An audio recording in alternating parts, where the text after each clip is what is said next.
આગળના લેક્ચરમાં વિદ્યાર્થી મિત્રો આપણે ઉદાહરણ 2.15 સુધી ગણતરી કરી અને જોયા.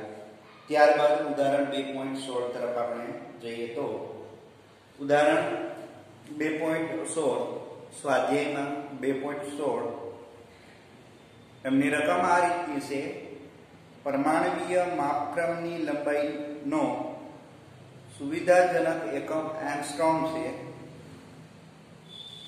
તેને એંગસ્ટ્રોમ બરાબર 1 એંગસ્ટ્રોમ બરાબર 10⁻10 મીટર વડે દર્શાવી શકાય. હાઇડ્રોજન પરમાણુનો વિસ્તાર 0.5 એંગસ્ટ્રોમ છે, એટલે કે એની ત્રિજ્યા એટલી છે. 1 મોલ હાઇડ્રોજન પરમાણુનું આણ્વિક કદ મીટર ક્યુબમાં કેટલું થશે? અહીંયા આપણને એમ કીધું છે કે 2.16 હાઇડ્રોજન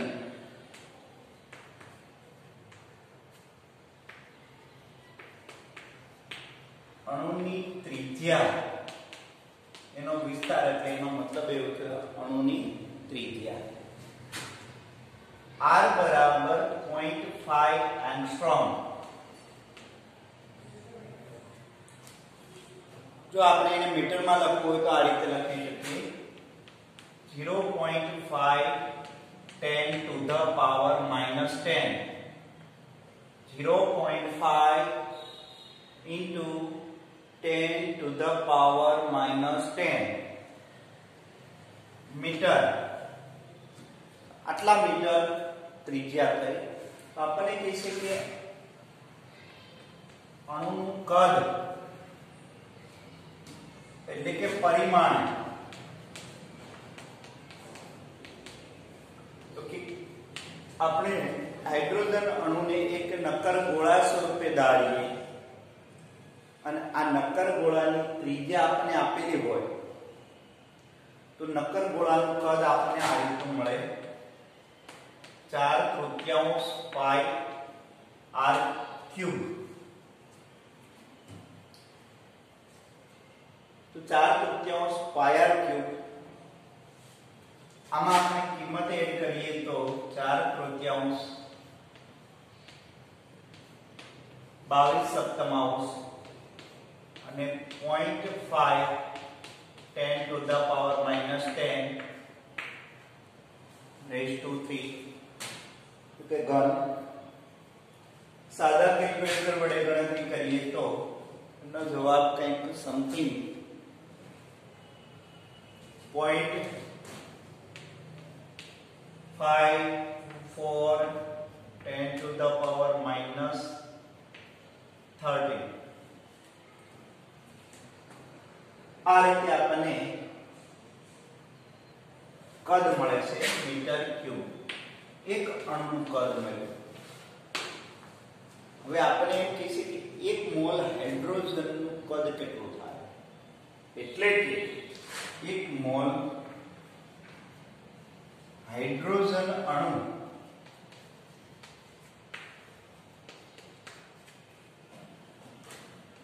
નું કદ એને આપણે વિડેસ કહીએ. 1 મોલ હાઇડ્રોજન અણુ એટલે 6.023 10 to the power 23 આટલા અણુ થાય. એ બધા અણુ બાજુમાં ગોઠવાય ત્રિપરિમાણમાં એક ઘન તૈયાર કરે, ક્યુબ તૈયાર કરે. ત્યારે આપણે એમ કહી શકીએ કે 1 મોલ હાઇડ્રોજન વાયુનું કદ. એક અણુનું કદ આટલું હોય, 1 મોલ હાઇડ્રોજન વાયુના અણુનું કદ કેટલું? સોરી, વાયુ નહીં, હાઇડ્રોજન અણુ. વાયુ તો પાછા અણુ વચ્ચેનું અંતર વધી જાય. એટલે કે એનો મતલબ એવો થયો કે એને એવું કીધું કે 6.023 × 10⁻23 1 મોલમાં આટલા અણુ આવે તો આટલા અણુનું કદ કેટલું થાય? તો આપણને ખ્યાલ છે એક અણુનું કદ આટલું, તો આટલા અણુનું કદ કેટલું થાય? એમને ગુણ્યા 0.524 10 to the power minus 30 તો એ આપણને આન્સર મળશે 3.16 10 to the power -7 metre cube. આટલું કદ આપણને મળ્યું. આનો મતલબ એમ થયો કે આટલા અણુ, એક મોલ અણુ બાજુમાં એકબીજાને સ્પર્શે એ રીતે મૂકી અને જે કઈ કદ મળે છે એ કદ આટલું થયું. તો અહીંયા આપણને 2.16 આ રીતનું મળે છે. ત્યારબાદ 2.17 વિદ્યાર્થી મિત્રો 2.17 માં આ બે કન્સેપ્ટ ખાસ આપણે ધ્યાનમાં રાખવાના છે. તો 2.17 માં આપણને શું કહે છે એ જોઈએ.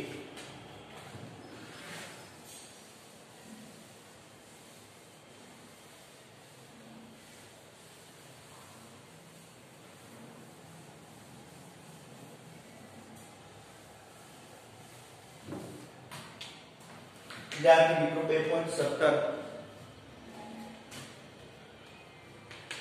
એની રકમ આ રીતની છે.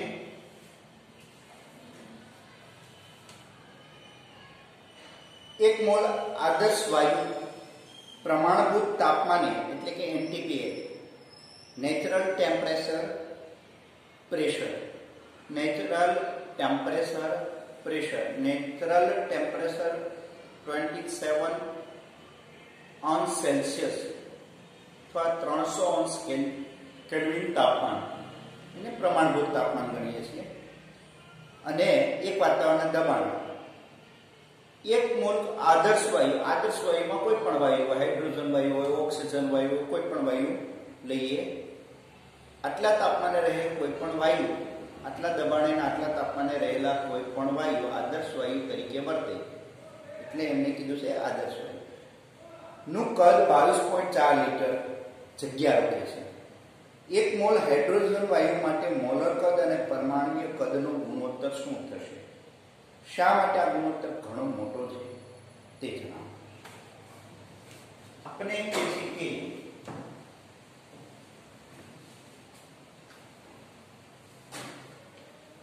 એક મોલ હાઇડ્રોજન વાયુનું કદ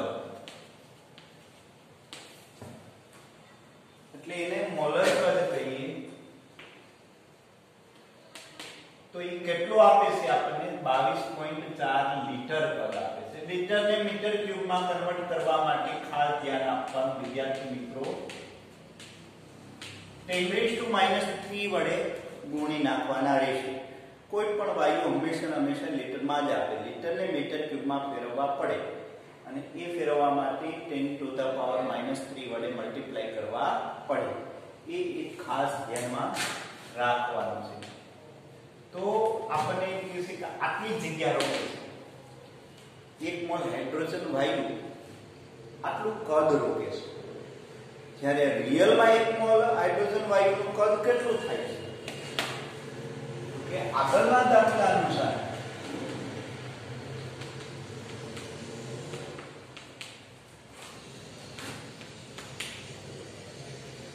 એક મોલ હાઇડ્રોજન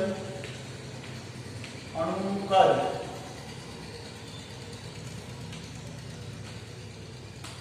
તો એ તો આપણે આ રીતનું મળ્યું. વિદેશ બરાબર 3.16 10⁻⁻7 મીટર ક્યુબ. તો આના કરતા કદ કેટલા ગણું વધારે છે આપણને કહે છે. એટલે કે વાયુના અણુઓ, એક મોલ વાયુના અણુઓ આસપાસ ગોઠવાયેલા હોય ત્યારે જે કંઈ કદ રોકે અને આ જ અણુ હવે વાતાવરણના તાપમાને, વાતાવરણના દબાણે એક રૂમમાં હોય ત્યારે કદ આટલું. તો આના કરતા કદ કેટલા ગણું વધારે છે તે જોવું હોય તો ગુણોત્તર લઈ લેવાનું. તો અહીં Vm ના છેદમાં V' 22.4 10⁻³ 3.16 10⁻⁻7 તો એમનો ગુણોત્તર આપણને મળશે 7.08 10⁻4. તો એનો મતલબ એવો થયો કે અણુ પાસ પાસે હોય અને અણુઓ વિસ્તરેલા હોય ત્યારે આટલું કદ વધારે રોકે છે, એટલે કે આના કરતા આ કદ આટલા ગણું વધારે છે.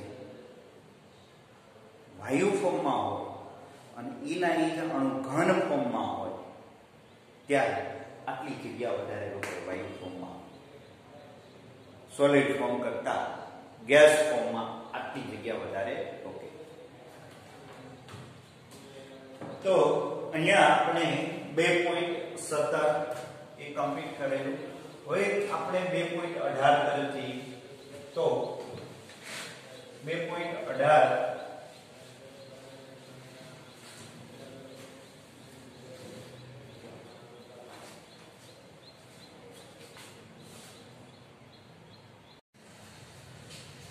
છે ભણવાનું.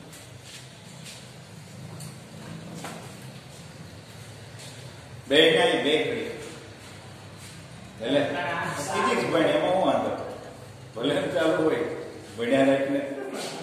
હા વિદ્યાર્થી મિત્રો, છેલ્લે આપણે 2.17 ઉદાહરણ સુધી દાખલા નંબર સુધી ભણ્યા. ત્યારબાદ 2.18 તો 2.18 માં આપણને એમ કહે છે કે જ્યારે આપણે ટ્રેનમાં મુસાફરી કરતા હોઈએ ત્યારે ટ્રેન ખૂબ જ ઝડપથી ચાલતી હોય ત્યારે નજીકની વસ્તુઓ, સૂક્ષ્મ વસ્તુઓને આપણે જોઈએ તો એ સૂક્ષ્મ વસ્તુઓ ટ્રેનની વિરુદ્ધ ગતિ કરતી હોય એવું લાગે. જ્યારે દૂર રહેલી કોઈ મોટી વસ્તુને જો આપણે ધ્યાન રાખીએ, ન પર દ્રષ્ટિ રાખીએ, તે વસ્તુ સ્થિર દેખાય છે. તેવું શા માટે થાય છે? તો કે આપણે ટ્રેનમાં બેઠા હોઈએ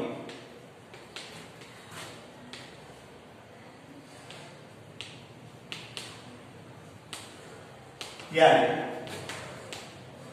વસ્તુને જોઈએ ત્યારે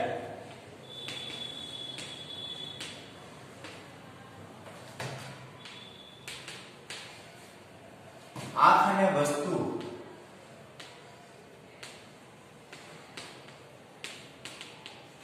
ને જોડતી રેખા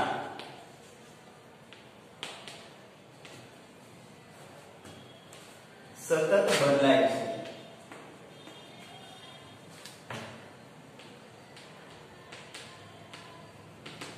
એટલે કે ધારો કે આપણે આ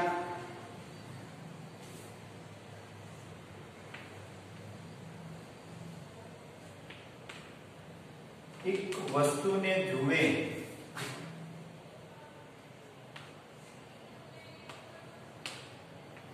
ત્યારે એક આ દ્રષ્ટિ રેખા બને છે. હવે ટ્રેન આગળ જાય એટલે એની પછીના ક્રમમાં બીજી કોઈ જગ્યાએ વસ્તુ આવે ત્યારે આંખે આંતરેલો કોણ બહુ સૂક્ષ્મ હોય છે, પણ આ અંતર વધારે હોય છે.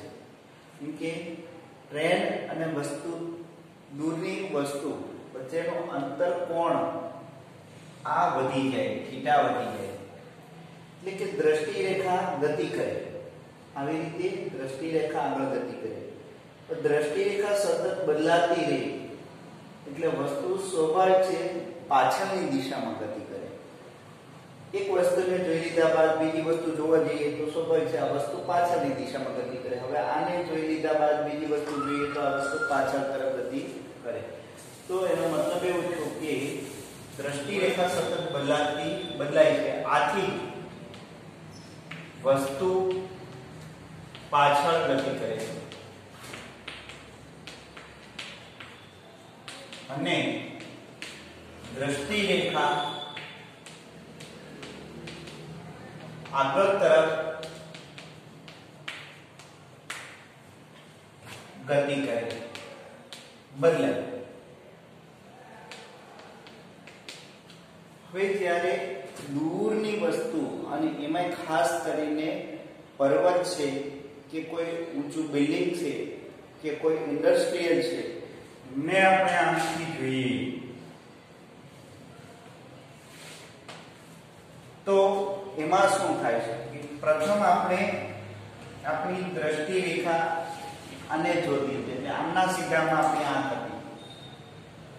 હવે દ્રષ્ટિ રેખા ટ્રેન આગળ જાય છે ત્યારે દ્રષ્ટિ રેખા પણ આગળ જાય છે. આવી રીતે આગળ જાય છે દ્રષ્ટિ રેખા. હવે ટ્રેન આગળ જાય ત્યારે દ્રષ્ટિ રેખા આ રીતે બને, આવી રીતે અહીંયા આવતી.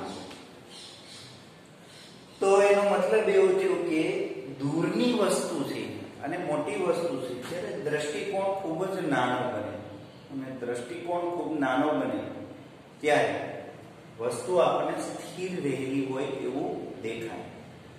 દૂરના સ્ટાર્સનું આપણે અવલોકન કરીએ ત્યારે આપણને સૂક્ષ્મ સમય માટે એ સ્ટાર સ્થિર હોય એવું દેખાય. શા માટે?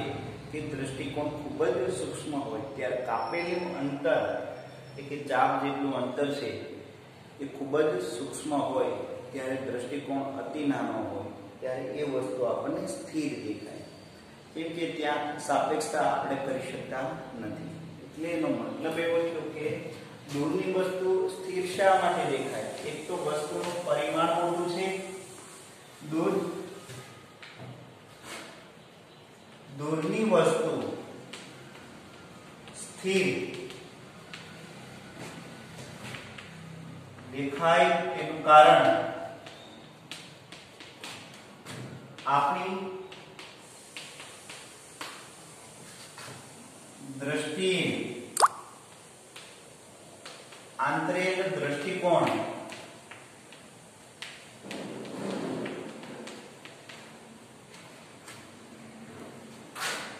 ખૂબ નાનો હોવાથી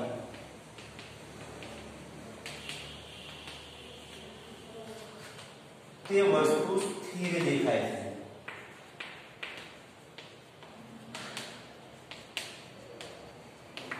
આંતરિક કોણ ખૂબ નાનો હોવાથી તે વસ્તુ ખૂબ જ સ્થિર દેખાય. ખરેખર તો એ પણ ગતિ કરતી જ હોય છે, પણ દ્રષ્ટિકોણ નાનો હોવાથી ટૂંકા સમયમાં એનું વિચલન થતું નથી.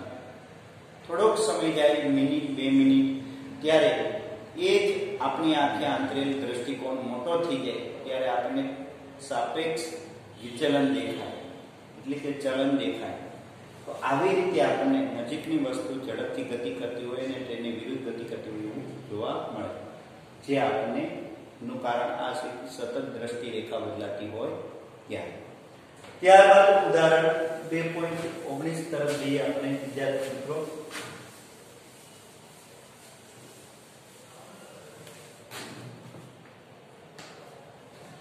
તો 2.19 માં આપણને આ રીતનું કહે છે કે નજીક દેખાતા બે તારાઓનું અંતર માપવા માટે પરિચ્છેદ 2.3.1 દ્રષ્ટિ સ્થાન ભેદની રીતનો ઉપયોગ કરવામાં આવે છે. એટલે કે દૂરના બે તારાઓ વચ્ચેનું અંતર માપવા માટે આપણે દ્રષ્ટિ સ્થાન ભેદની રીતનો ઉપયોગ કરવામાં આવે છે.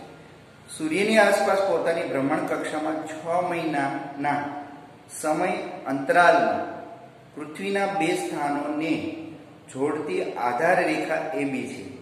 એટલે કે આધાર રેખા પૃથ્વીની કક્ષાના વ્યાસ, જે પૃથ્વીની કક્ષાનો વ્યાસ છે 3 × 10⁻11 એ આપણને આપેલું છે. પૃથ્વીની કક્ષાનો વ્યાસ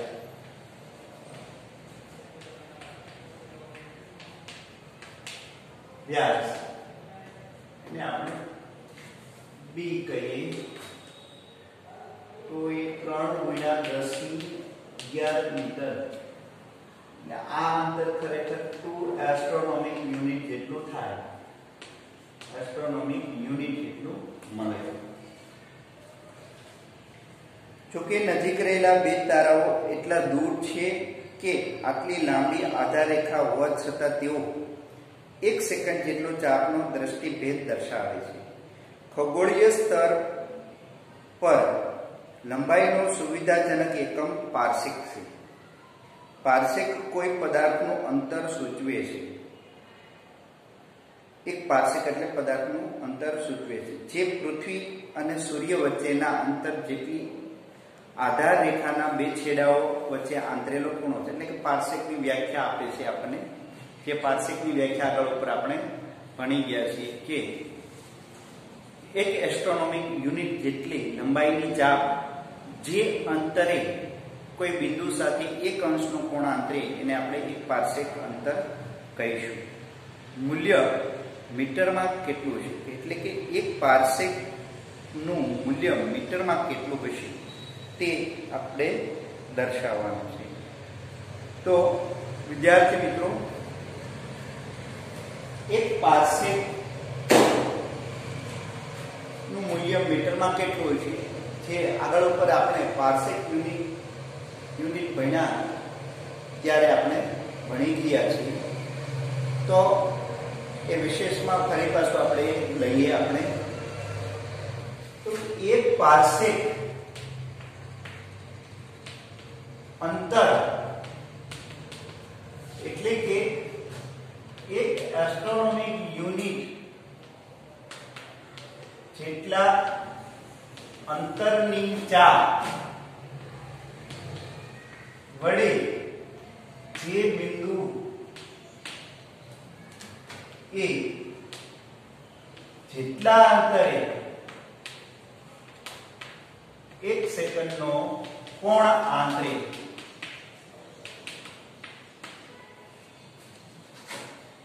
તેને એક પારસેક અંતર કહે છે. હવે દાખલા તરીકે ધારો કે વિદ્યાર્થી મિત્રો, એક પારસેક અંતર મેળવવા માટે આ એક અંતર AB વચ્ચેનું અંતર એક એસ્ટ્રોનોમિક યુનિટ છે, જે આપણને ખ્યાલ છે. એક એસ્ટ્રોનોમિક યુનિટ એટલે 4.96 10 ટુ ધ પાવર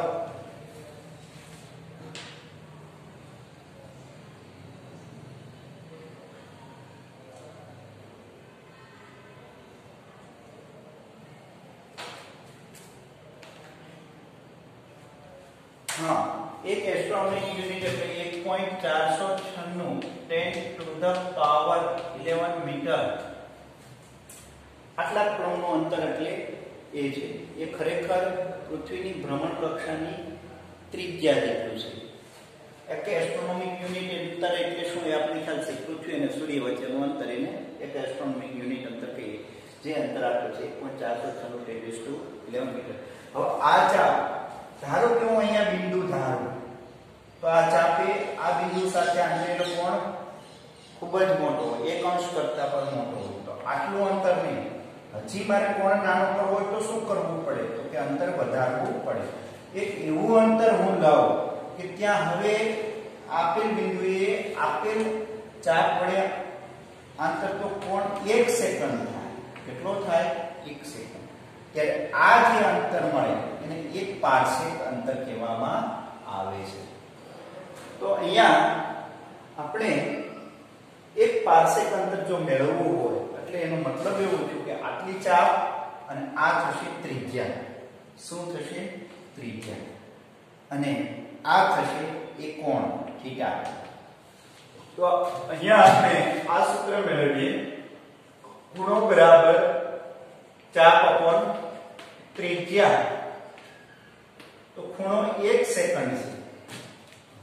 ચાપ કેટલી છે? તો કે એક એસ્ટ્રોનોમિક યુનિટ. ત્રિજ્યા ત્યારે એક પારસેક અંતર આપણે મેળવવાનું છે, જે લંબાઈ L સ્વરૂપે લઈએ તો લંબાઈ L બરાબર એક એસ્ટ્રોનોમિક યુનિટ એટલે 1.496 10 ટુ ધ પાવર 11 મીટર.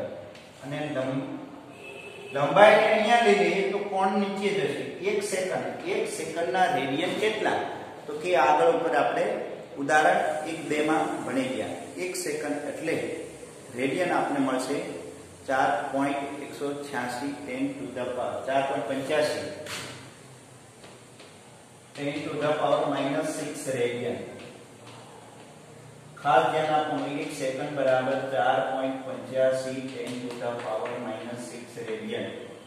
આ આગળ ઉપર આપણે ભણી ગયા છીએ.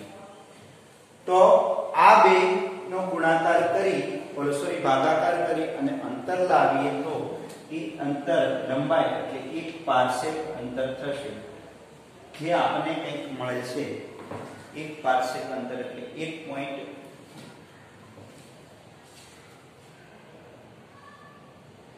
10 to the power 16 3.08 10 to the power 16 metre sorry તો 1 પારસેક એટલે આટલા મીટર અંતર થશે. આ આગળ ઉપર આપણે પારસેક યુનિટ લેતા હતા ત્યારે પણ લઈ લીધેલું છે, ફરીવાર આ રિવિઝન આપણે કરેલું છે, તો અહીંયા ફરીવાર રિવિઝન કરીએ. હવે વિદ્યાર્થી મિત્રો આપણને એમ કહે છે કે બે સ્ટાર્સ વચ્ચેનું અંતર ગોતવાનું છે. આગળ ઉપર દાખલા નંબર 2.20 માં જઈએ તો આ ખાસ ધ્યાનમાં રાખવાનું. આ 2.19 ઉદાહરણ, ત્યારબાદ 2.20 દાખલા નંબર 2.20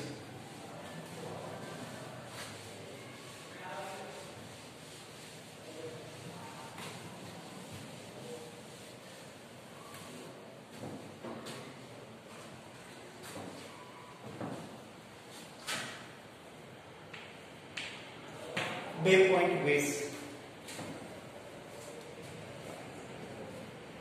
તો એ આ રીતનું છે. આપણા સૂર્યમંડળમાં નજીકનો તારો 4.29 પ્રકાશ વર્ષ દૂર છે, એટલે અંતર આપણે આપેલું છે d 4.29 પ્રકાશ વર્ષ લાઇટ યર. પારસેકમાં અંતર કેટલું થશે? તો આ અંતર આપણે પારસેકમાં મેળવવાનું છે. d બરાબર હવે જગ્યા પારસેક. સૂર્ય આસપાસ પોતાની ભ્રમણ કક્ષામાં 6 મહિનામાં સમય આંતરેલ પૃથ્વીના 2 સ્થાનો પરથી આ તારાને જોવામાં આવે તો તે કેટલો કોણ આંતરશે, કેટલો દ્રષ્ટિકોણ આંતરશે એ આપણે મેળવવાનું છે.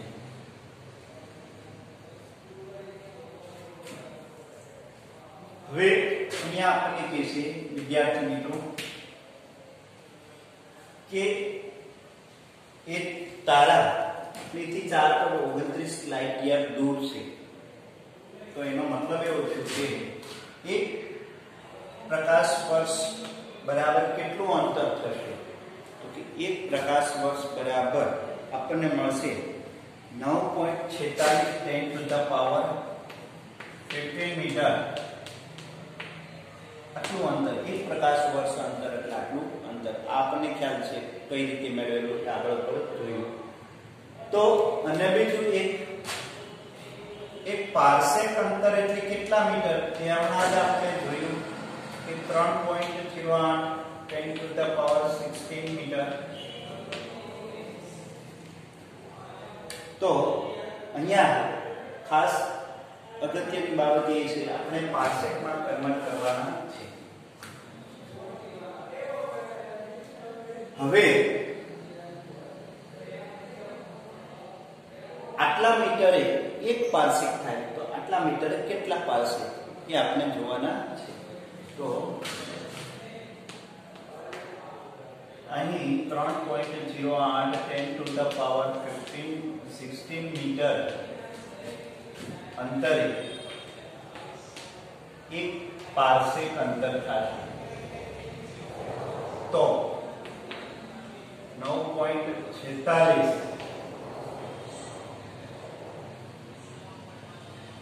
ગુણ્યા 10 to 15 એને ગુણ્યા 4.29 કેટલા પારસેક?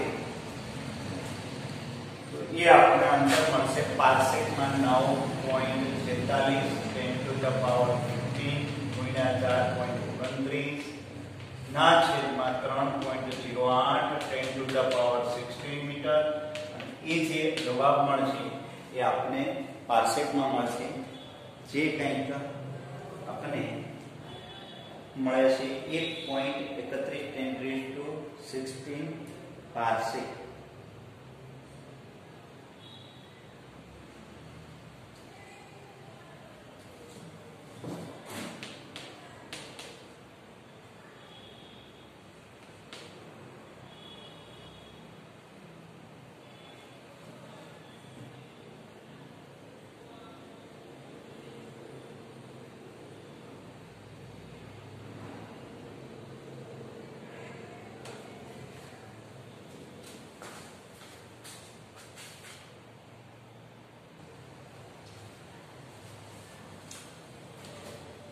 એક 1.318 પાર્સેક એપ્રોક્સ 1.32 પાર્સેક અંતર મળે છે.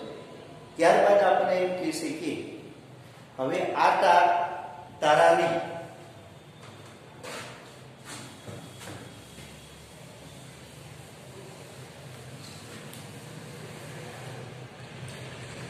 પૃથ્વી અને સૂર્યને જોડતી રેખા એ 6 મહિના સુધી એ પરિભ્રમણ દરમિયાન જે અંતર કાપે એટલા અંતરે બે અવલોકન સ્થાન પોઈન્ટ લઈ અને સ્ટાર્સને અવલોકન કરતા કેટલો કોણાંક રહે. એટલે કે ધારો કે અહીંયા આપણે એવું વિચારીએ વિદ્યાર્થી મિત્રો, સૂર્ય કેન્દ્રમાં છે ને કોઈ એક સમયે પૃથ્વી અહીંયા છે. આમને જોડતી રેખાનું અંતર 1 એસ્ટ્રોનોમિક યુનિટ. હવે આ પૃથ્વી પરિભ્રમણ કરી અને 6 મહિના સુધી જે અંતર કાપે એટલે કે એ અહીંયા પહોંચે ત્યારે આ પણ 1 એસ્ટ્રોનોમિક યુનિટ અંતર થશે. તો અવલોકન સ્થાન આ બે લઈએ, તો અવલોકન સ્થાન આ બે લઈ અને દૂર રહેલા સ્ટાર્સનું અવલોકન કરીએ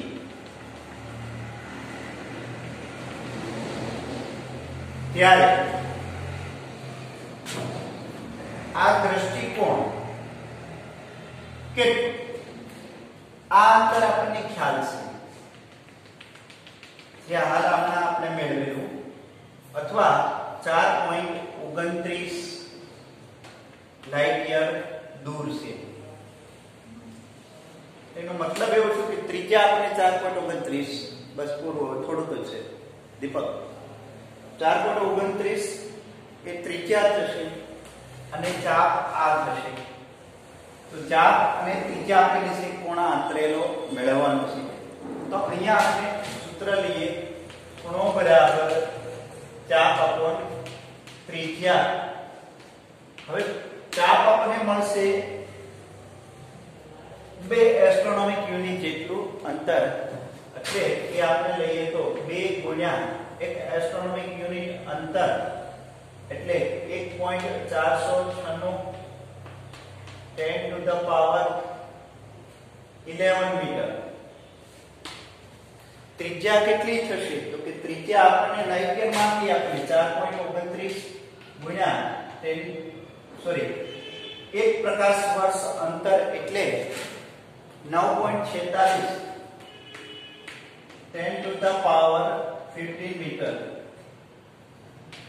આ જે કોઈ કિંમત મળશે એ રેડિયનમાં મળશે. તો રેડિયનને આપણે સેકન્ડમાં કન્વર્ટ કરવા માટે શું કરશું તો કે 4.85 ગુણ્યા 10⁻6 વડે ભાગવા પડશે. શા માટે તો આપણને ખ્યાલ છે 1 સેકન્ડ બરાબર 4.85 10⁻6 રેડિયન. જો આપણે રેડિયનમાં આપેલું હોય તો શું કરશું તો કે એના વડે ભાગવા પડશે.